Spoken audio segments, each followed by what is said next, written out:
Kabanata 22, Tagumpay at Bighati. Dahil sa luhang pabaon ni Laura, natiis ni Florante ang kalungkutang bunga ng pagkawalay sa minamahal.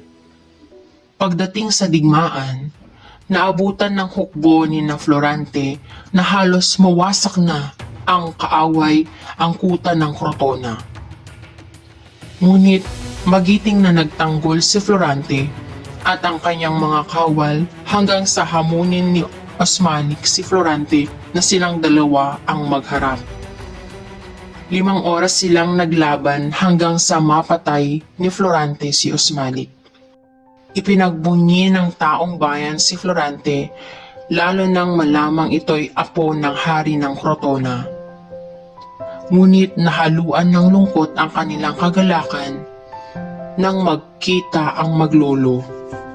Muling nanariwa ang kirot ng pagkamatay ng ina ni Florante. Dito naisip ni Florante na walang lubos na ligaya sa mundo.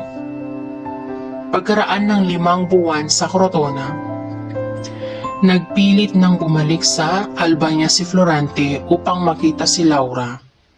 Ngunit nang malapit na at natatanaw na ang muog ng Albania, biglang kinutuban si Florante.